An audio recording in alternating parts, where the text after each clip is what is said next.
नमस्कार दोस्तों, मैं हूं कल्पिता और लिटिल पिल्स के हमारे इस कार्यक्रम में आप सभी का बहुत बहुत स्वागत है। दोस्तों, कफ एंड कोल्ड की वजह से आजकल बहुत सारे बच्चे बीमार पड़ रहे हैं। तो ये समस्या आखिर क्यों होती है, इसी के बारे में आज के एपिसोड में हम चर्चा करने वाले हैं। इस पर हमें मार्गदर्शन करने के लिए हमारे साथ मौजूद है होम्योपैथिक फिजिशियन, एमडी, कॉलेज के प्रोफेसर एंड खास तौर पर governor of Maharashtra and Mumbai police के honorary consultant doctor Rahul Joshi ji. तो चलिए उनका स्वागत करते हैं और एपिसोड की शुरुआत करते हैं। वेलकम डॉक्टर राहुल जोशी जी, आपका हमारे लिटिल पिल्स के मंच पर बहुत बहुत स्वागत है। नमस्कार लिटिल पिल्स, और आज शायद हम लिटिल चिल्ड्रन पे बात करें, बराबर? जी बिल्कुल बिल्कुल। डॉक्टर साहब, मेरी एक दोस्त है, वो स्कूल में टीचर है।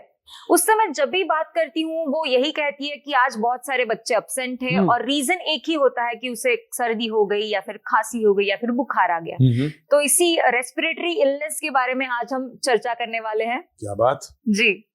तो डॉक्टर, मैं आपसे यही पूछना चाहूंगी कि आजकल बच्चों में ये प्रॉब्लम्स क्यों बढ़ती हुई दिखाई दे रही है? तो मैं कहना चाहता हूँ कि ये आजकल की बात नहीं है जी। बच्चों में अधिकतर प्रॉब्लम जो होते हैं वो रेस्पिरेटरी होते हैं जी। सर्दी होना, खांसी होना, टॉन्सिल इन्फेक्शन होना, कभी कभी साइनस का प्रॉब्लम, और ज्यादा हो गया तो अस्थमा। और इसका रीजन ये है कि इनकी जो ये श्वास नलिका है वो छोटी होती है compare to the over body size childhood, इसलिए इन्फेक्शन जल्दी पकड़ जाता है। और जैसे बच्चा बड़ा बड़ा होता है तो वो इन्फेक्शन और इस प्रॉब्लम का प्रमाण कम हो जाता है। जी। तो what your friend is a teacher, मैं समझता हूँ बहुत डिफिकल्ट जॉब है बच्चों का टीचर होना। शी इज सेइंग करेक्ट कि सर्दी, खांसी, बुखार ये बहुत कॉमन कॉजेज हैं बच्चों की बीमारियों का। जी डॉक्टर, आपने सही कहा कि आजकल बच्चे बहुत ज्यादा बीमार हो रहे हैं, खासकर जब मौसम चेंज होता है तब उन्हें बहुत ज्यादा तकलीफ होती है। तो पेरेंट्स सोचते हैं कि सर्दी खांसी तो है तो घर के इलाज से ठीक हो जाएगी। तो अगर इसे इग्नोर कर दिया जाए, डॉक्टर के पास ना जाए, तो ये कितना गंभीर हो सकता है? बिल्कुल हो सकता है गंभीर, because acute bronchitis chronic bronchitis हो सकता है। जी। इन्फेक्शन और अंदर गया तो it can cause pneumonitis and pneumonia also. You know, chronic सर्दी खांसी हो रही है, मामूली सा उसको ब्रेथलेसनेस हो रहा है, अगर वो इग्नोर करें तो it can become a full blown picture of asthma also. जी। तो ये चीज इग्नोर नहीं करनी है। टॉन्सिल्स और बढ़ गए, एडिनॉइड्स और बढ़ गए, तो there can be lot of other illnesses coming along with that. Cervical lymph nodes बढ़ सकते हैं, उनकी ग्रोथ तक रुक सकती है। अच्छा। बिल्कुल। So as I told you always, every symptom should be attacked at the roots, at the cause as fast as possible. Ignore करने से सब ठीक नहीं होता। गिव टाइम वो सब ठीक है, रिलेशनशिप में वो ठीक है, मगर शायद रिलेशनशिप में वो ठीक नहीं है यार। You have to act immediately. जी बिल्कुल। तो बच्चों के इसमें तो इमीडिएट एक्शन लेना बहुत आवश्यक है। जी बिल्कुल। डॉक्टर, आपने भी बताया और हम भी देखते हैं कि बच्चों में एक और प्रॉब्लम होती है, वो है टॉन्सिल्स की प्रॉब्लम। तो टॉन्सिल्स कई बार निकाले जाते हैं। जी। तो ये कितना सही है? मैडम, ये गलत बात है। टॉन्सिल्स को निकालना यानी आपके घर के बाहर जो दो वॉचमैन खड़े हैं जी, जो आपको प्रोटेक्ट कर रहे हैं, आपके घर को प्रोटेक्ट कर रहे हैं, उनको निकालना होगा। That is the first line of defence. In homeopathy we don't allow the tonsils to be removed unless it is very severe और दवाइयों से भी काम नहीं हो रहा है। जी। पर कई डॉक्टर कुछ भी हुआ बोलते हैं टॉन्सिल निकाल दो, कुछ भी हुआ बोलते हैं एडिनॉइड्स निकाल दो। तो मेरे हिसाब से गलत प्रैक्टिस है। And with the help of homeopathy हमने बहुत लोगों के टॉन्सिल्स को बचाया है बाय गिविंग गुड ट्रीटमेंट। तो मैडम, सवाल ये है कि सिम्टम्स क्या है? जी।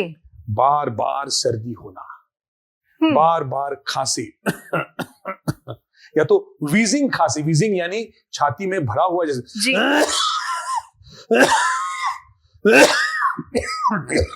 मैं एक्टिंग करता हूँ जी, और मैं कॉलेज में पढ़ाता भी हूँ, तो बच्चों को सिखाने के लिए सब करना पड़ता है। कई बार मुझे ही यहाँ पर चोकअप हो जाता है। तो ये खांसी, सर्दी, बार बार खांसी होना, खांसी, सर्दी, साइनस, बुखार, ये सब एक जोन है सभी जी। ये बहुत छोटी जगह है। तो कई बार सिर्फ सर्दी नहीं होती, सर्दी के साथ खांसी, खांसी के साथ बुखार, बुखार के साथ टॉन्सिलाइटिस, सीवियर थ्रोट पेन, इतना पेन कि बच्चा बात नहीं कर पाता जी। और फिर एंटीबायोटिक शुरू हो जाते हैं। एंटीबायोटिक से शायद 3 दिन ठीक लगता है, ये फिर रिकरेंस होता है जी। फिर एंटीबायोटिक्स दो, फिर रिकरेंस आता है, ये कितने बार करोगे? करेक्ट है। और ये समय है मैडम जी कि एक होम्योपैथी के डॉक्टर को कंसल्ट करें और तुरंत इस मसले का हल मिल जाता है। जी बिल्कुल। मैंने हमेशा कहा है कि हर पैथी का एक रोल होता है, मगर मैं ये दावे के साथ कह सकता हूं कि क्रॉनिक कोल्ड, कफ, रिकरेंस, साइनसाइटिस, एडेनॉइड्स, टॉन्सिलाइटिस, ये सब जो आसपास में है, ये सब का एक ही इलाज है, परमानेंट इलाज है, होम्योपैथी। जी बिल्कुल। और हमारे 90% ऑफ केसेस ये होते हैं दोस्तों। जी शायद ENT सर्जन खफा है हम पर कोई बात नहीं, मगर ENT सर्जन का भी काम बहुत बड़ा है, मैं कहना नहीं चाहता, but this is the main focus of homeopathy. बच्चों के ये इन्फेक्शन के इलनेसेस होते हैं जो बार बार होते हैं, उनको हम नकाब लगाते हैं। जी बिल्कुल। इसका इलाज होम्योपैथी में किस प्रकार होता है ये मैं आपसे पूछूंगी, लेकिन उससे पहले मैं आपसे ये जानना चाहूंगी कि बच्चों को जो सर्दी खांसी होती है वो कुछ सीरियस है या फिर नॉर्मल वायरल इन्फेक्शन की वजह से है, ये हम कैसे डिफरेंशिएट कर पाते हैं? उसके पहले मैं एक बात बताना चाहता हूँ मैडम, क्या आप माँ हैं? आप नहीं। आप जब माँ बन जाओगी, या आप अब आपकी माता को पूछेंगी या दादी को पूछेंगी कि इसको कैसी इसकी परवरिश की है हमने, और 3.5 किलो का बच्चा था, उसको 4.5 या 5.5 बनाने के लिए कितना समय, परिश्रम एक माता और दादी को लेना पड़ता है। जी। मैं हमारा नाम लेता ही नहीं हूं, क्योंकि मैं समझता हूं सब माताएं ही करती हैं सब। और 3 महीने की प्रॉपर ग्रूमिंग और खाने पीने के बाद एक लड़का 5.5 किलो पहुंचता है। And will you believe madam, एक सर्दी खांसी से बुखार आ गया, 4 दिन बीमार है बच्चा, 1 किलो वजन कम हो जाता है। जी। 3 महीना जिसे लगते हैं बिल्टअप करने के लिए, 1 हफ्ते में डाउन होता है। माताएं हमारे पास रो के आती है कि डॉक्टर साहब कुछ कीजिए, इतना फ्रेल हो गया है जी, अब बिल्कुल खा नहीं रहा है, बार बार इसको हो रहा है, मैंने इतना एफर्ट्स लिए, घर के पर्दे अच्छे रखे, एसी कम रखा, बाहर लेके नहीं गए, सर्दी खांसी होने के लिए मतलब आइसक्रीम सब बंद किया जी, फिर भी सर्दी खांसी हो गई, उसको बुखार आ गया और उसके 2 किलो वजन कम हो गए विद इन 7 days। जी, माताएं रोती है हमारे पास मैडम। बिल्कुल बिल्कुल। एंड मैं उनसे कहता हूँ don't worry, trust homeopathy and सब कुछ ठीक हो जाएगा। एंड ये हो जाता है। दिस इज वन एरिया जी, where homeopathy works really well. आपका सवाल क्या था? जी, मेरा सवाल था कि ये जो सर्दी खांसी है वो नॉर्मल है या फिर कुछ सीरियस है, ये हम किस तरह से डिफरेंशिएट कर पाएंगे? मैडम देखिए, बच्चों में 99% सीरियस नहीं होता इतना जी। कुछ। On examination you can come to know most of the time it is, जब कुछ नहीं मिलता तो हम वायरल कहते हैं। In homeopathy, the cause is not that important. It is important. But we don't believe that bacteria and viruses are the only cause of disease. जी। एक room में यहाँ पर बैक्टीरिया है, यहाँ पे 20 लोग बैठे हैं, क्यों एक ही आदमी को प्रॉब्लम आता है या क्यों 3 लोग को प्रॉब्लम है बाकी को नहीं आता है प्रॉब्लम? जी। So there are some immunity factors also. Immunity factors also. So everyone doesn't get illness. Bacteria is not the sole cause of illness. It can be precipitating an illness. जी। But आपके defence mechanism है that determine whether आपको illness होगा कि नहीं होगा। जी बिल्कुल। आपकी वाइटल फोर्स जो होम्योपैथी में कहते हैं, डिफेंस मैकेनिज्म कहिए, माइज्म कहिए, ये जरूरी चीज होती है। जी बिल्कुल। So most of the times they are not something severe, but you have to keep a watch on it because it can become severe. बिल्कुल बिल्कुल। और सीवियर बने ना बने, बट वो टाइम का जो इम्पैक्ट है कि बच्चा खाना बंद कर देता है। Can you see your nephew और योर ब्रदर सिस्टर चाइल्ड ऐसे बैठा है, कुछ नहीं बोल रहा है, 2 किलो वजन कम, हमारे मम्मी नहीं खाना, क्या देख सकती हो आप ऐसा? बिल्कुल नहीं। तो ये जो रिकरेंस है हम होम्योपैथी से रोक सकते हैं। जी बिल्कुल। मैं तो मानती हूँ कि होम्योपैथिक दवाइयाँ जो बच्चों के लिए होती है वो बहुत ही सही होती है, क्योंकि अक्सर हम देखते हैं कि कोई भी दवाइयाँ अगर हम बच्चे को दे तो वो लेने से मना कर देता है, लेकिन होम्योपैथिक दवाइयाँ जो होती है वो मीठी लगती है, उनको उतना प्रॉब्लम नहीं देती, तो वो फट से ले लेते हैं। जी जी, वो ले लेते हैं, उनको वो they are more suitable for that, you know. जी। तो बच्चे एक बार होम्योपैथी के बाद आए, दे लव टू गो कि ये डॉक्टर इंजेक्शन नहीं देता जी, ये डॉक्टर कड़वी दवाई नहीं देता, ये डॉक्टर बड़ी बड़ी दवाई नहीं देता, सिरप नहीं देता, ये मीठी मीठी गोली है। कई मेरे पेशेंट ऐसे ही आ जाते हैं छोटी बच्ची है, वो आती है कि अंकल मेडिसिन, मैं उसको सिर्फ दवाई देता हूँ जिसमें पिल्स देता हूँ जिसमें दवाई नहीं डाली हो, जी, ईट एंजॉय, उससे कुछ दुष्परिणाम नहीं है उसका। डॉक्टर, जैसे कि हम जानते हैं कि होम्योपैथी इंसान के नेचर के ऊपर काम करती है और उस हिसाब से लक्षणों को देखकर उसे मेडिसिन दी जाती है। तो क्या बच्चों में भी यही लागू होता है? क्योंकि बच्चों का नेचर समझना तो बहुत ही मुश्किल काम है। वाह, आपके सवाल में ही जवाब है। देखिए, homeopathy works on nature's concept, and nature's concept में नेचर जानना यानी आदमी का मिजाज जानना कैसा है वो जरूरी है, और बच्चों का मिजाज जानना जरूरी है। But madam, you are right, बच्चों को सवाल पर जवाब देते नहीं वो लोग। How to make out how the child type is. जैसे बड़ों बूढ़ों को हम पर्सनालिटी में डालते हैं, वैसे बच्चों को भी हम पर्सनालिटी में परखते हैं। जी। माता से पूछते हैं क्या ये अपना खिलौने शेयर करता है, तो वो कहती है करता है। कुछ कहती है नहीं, बिल्कुल नहीं, वो अपना तो अपने पास ही रखता है। उससे कुछ पता चलती हैं चीजें। जी।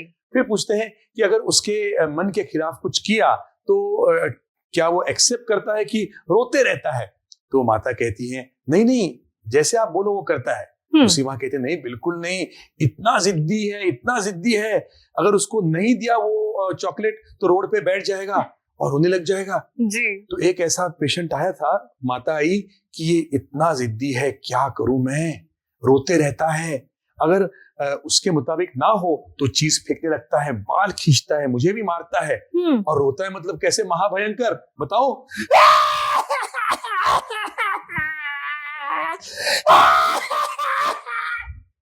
और उसको चीज दे दी, नॉर्मल हो गया। मैडम, मैं नॉर्मल हूँ मैम, आप देख रही हैं क्या डॉक्टर साहब कर रहे हैं, मैं क्या एक टीचर हूँ तो ये करना पड़ता है सब। तो ये बच्चा आया, माता कही कि इसको क्रॉनिक कोल्ड कफ होता है, हमेशा कभी भी देखो सर्दी भरी हुई, रुमाल निकाला देखो क्या रुमाल पे है, चिकट चिकट सब आ चुका है। एंड नेचर ऐसा महा जबरदस्त कि फेंक के मारता है, खुद का करता है। तो उसको हमने दवाई दी जिसका नाम है कैमोमिला। क्या मिला? कैमोमिला। और you will not believe, with in 15 days the mother came and told us, क्या डॉक्टर साहब ने क्या दिया? गुस्सा भी कम हो गया, शांत हो गया है, और गुस्सा है मगर पहले जितना जो महाभयंकर उसका प्रकोप था जी, जो वो कम हो गया है। अब रावण से वो थोड़ा कम हो गया है, थोड़ा इतना उसका राग और ये कम हो गया है जी। सर्दी भी कम हो चुकी है। So this is what miracle homeopathic constitutional medicine can do जी। मैडम, किसी का नेचर चेंज नहीं होता, मगर उसकी इंटेंसिटी जरूर हम होम्योपैथी चेंज कर सकते हैं। उसकी सर्दी खांसी भी कम हो गई। ऐसे और एक माता उसकी लड़की को ले आए जी, और वो कह रहे थे कि ये एक जगह जब बैठती है तो उठती नहीं है। मेरी पहली बेटी थी, वो बहुत रेस्टलेस थी, और मैं शॉपिंग जाती थी तो उसको मैं रख ही नहीं सकती थी, उसको साथ में ले जाती थी जी। या तो कोई मेड थी घर पे, मैं ये ऐसी है कि उसको बिठा के जाओ, कुछ नहीं करेगी, एक जगह बैठेगी वो, और मैं आने तक वो अच्छी होगी। उसके हाथों में बहुत पसीना है एंड कोल्ड कफ था उसको। तो ये टाइप ऑफ चिल्ड्रन जो है वो कैलकेरिया कार्ब में बैठते हैं। अच्छा। पसीना भी है, कोल्ड कफ है, और नेचर ऐसा है कि थोड़ा आइडल टाइप नेचर है, स्लो टाइप ऑफ नेचर है, आराम से। थोड़ी प्लम भी थी, बहुत क्यूट थी, प्लम थी, तो उसको हमने दिया कैलकेरिया कार्ब। मैडम, होम्योपैथी सिर्फ मेंटल सिम्टम पे काम नहीं करेगी, सिर्फ फिजिकल सिम्टम पे काम नहीं करेगी। जब मेंटल और फिजिकल मेकअप दोनों हम साथ में ले और उसको मरते नजर तक देखें और दवाई दें, तो वो दवाई काम करनी है, वो तीर लग जाएगा, होम्योपैथी तीर की तरह है। जी, बिल्कुल सही कहा डॉक्टर आपने कि अगर ये कफ एंड कोल्ड की जो समस्या है वो अगर बहुत ही ज्यादा बढ़ जाए तो वो अस्थमा तक हो सकता है। तो फिर इसका इलाज होम्योपैथी में किस तरह से होता है? बिल्कुल। अस्थमा यानी क्या madam? Asthma is a type of COPD, जहां पर जो अंदर की जो एल्वियोलाई होती हैं या रेस्पिरेटरी ट्रैक्ट वो आकुंचित हो जाती हैं, इसलिए ब्रेथलेसनेस होने लगता है। टिपिकल अस्थमा का जो पेशेंट है वो ऐसे सब होता है। एंड क्रॉनिक कोल्ड एंड कफ नियंत्रित ना हो तो एस्थमेटिक की ओर जा सकता है पेशेंट। इसलिए जो हमेशा हम जो चर्चित करते हैं कि कोल्ड एंड कफ को भी जल्दी रोका जाए जी। तो अस्थमा यानी breathlessness, you know those symptoms, और वो सिद्ध करने के लिए पल्मोनरी फंक्शन टेस्ट या स्पायरोमेट्री करना बहुत जरूरी है। मैं प्लीज कई बार कहना चाहता हूं कि अपने बच्चे को या डॉक्टर्स भी पेशेंट को एस्थमा है ऐसे स्टैंप मत लगाइए, क्योंकि उसके सोशल इंप्लीकेशंस बहुत होते हैं। देखो, दम लगता है जी, एक माइंड पे गया, दम लगता है, तो माइंड, मैम सोचिए कि बच्चा जो खेलने कूदने की उम्र में है उसके फादर मदर को क्या साइकोलॉजिकल इंपैक्ट होगी? अस्थमा है, अस्थमा है जी। एक तो पहले प्रूव करना चाहिए कि अस्थमा है कि नहीं है. Just breathlessness not asthma, it can happen in cold and cough also. इसलिए स्पायरोमेट्री और पीएफटी का तपास करना बहुत जरूरी है. रिवर्सेबल है कि नहीं, कितने हद तक है, माइल्ड है, मॉडरेट है. और कई बार बच्चा जब बड़ा होता है तब ये अपने आप भी कम हो जाता है जी. तो होम्योपैथी में अस्थमा की अच्छी ट्रीटमेंट है. मैं नहीं कहता कि परमानेंट क्योर या ऐसे बड़ी बड़ी चीज नहीं करना चाहता, बट सिम्टम्स का एलिवेशन होता है. कई बार हमने देखा है कि ट्रीटमेंट भी अच्छी ट्रीटमेंट है उसके लिए भी, बट एक चेस्ट फिजिशियन को भी रखना उसमें जरूरी है in pure cases of asthma. जी बिल्कुल. But with the help of homeopathy आप उसके इंटेंसिटी को कम कर सकते हो. Cold and cough and breathlessness के जो रिकरेंस होते हैं उसको भी आप कम कर सकते हो. जी बिल्कुल. डॉक्टर, हम कई बार देखते हैं कि बच्चों को कई बार ये जो समस्या है कफ एंड कोल्ड की, ये माँ बाप से भी आती है, क्योंकि उनका भी नेचर ऐसा होता है कि उन्हें हमेशा सर्दी खांसी रहती है, तो वो बच्चों में भी आ जाती है. तो क्या ये सही है? क्या ये आनुवंशिक होता है? और अगर होता है तो क्या इसका इलाज होम्योपैथी में है?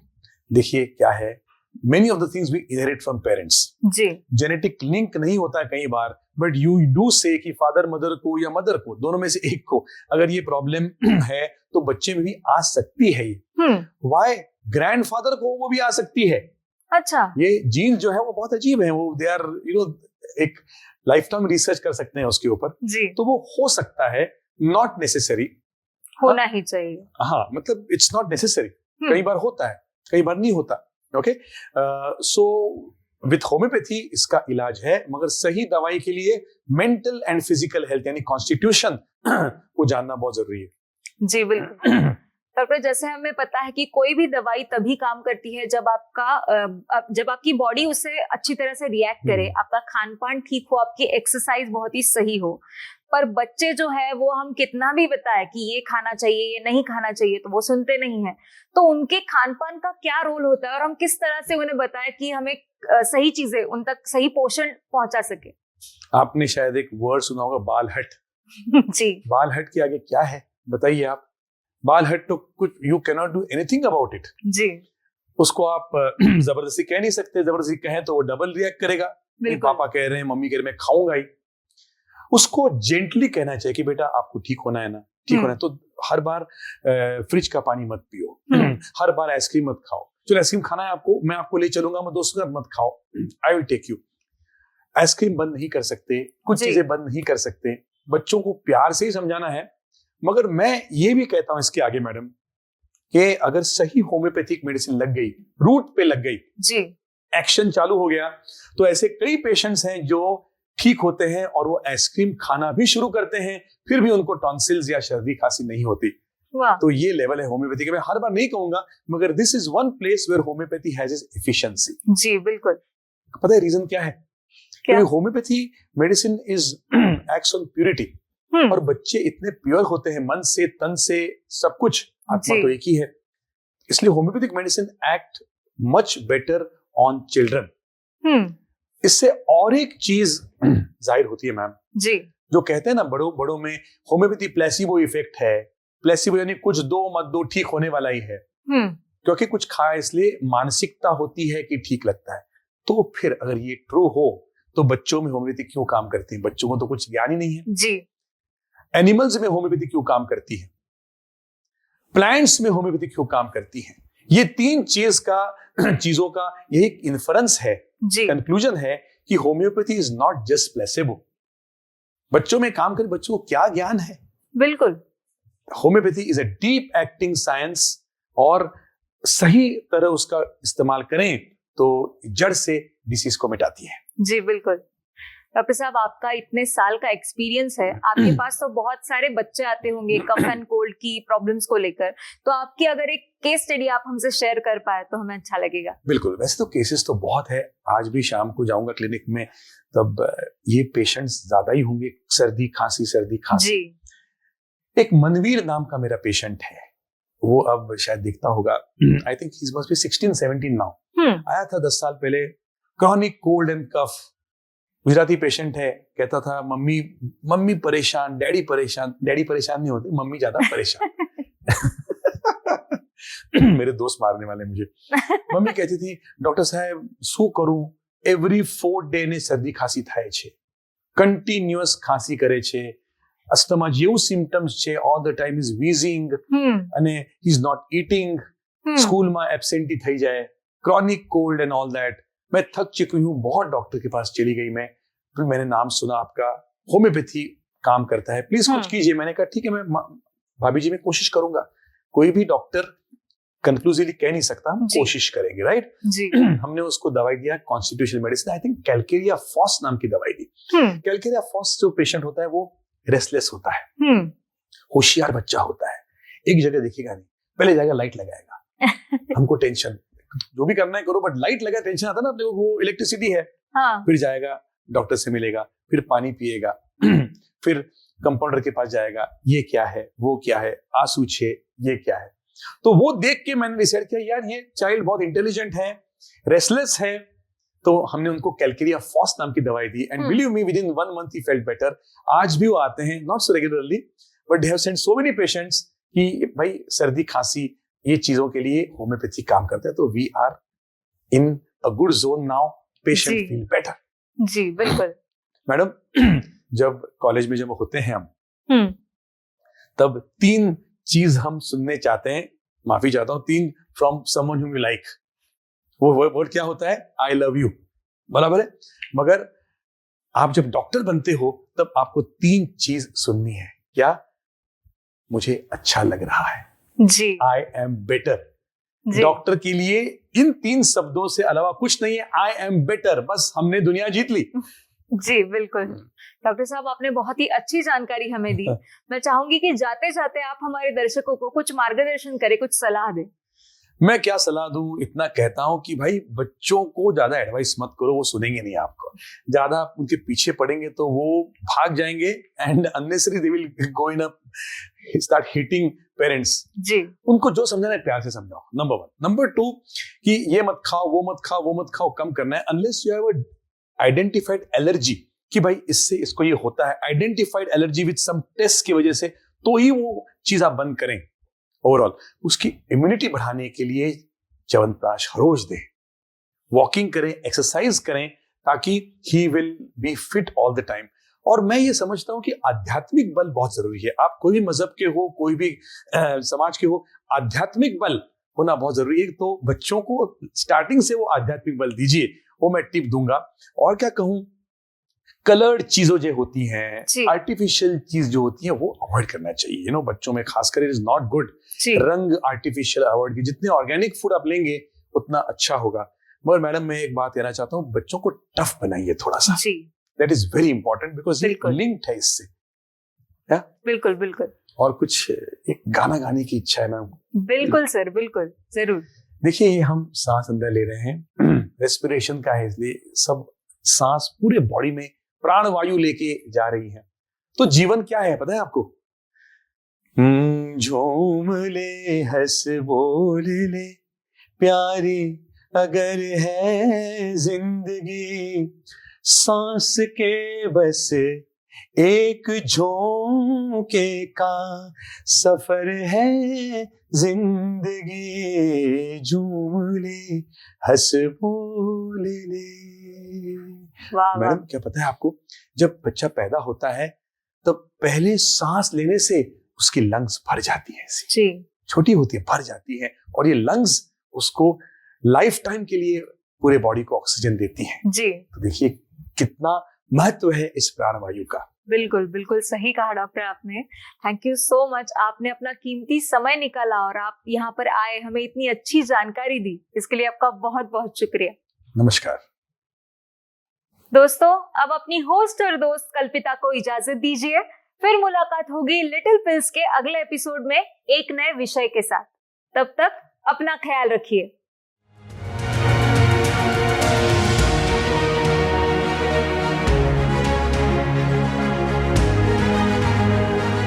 लिटिल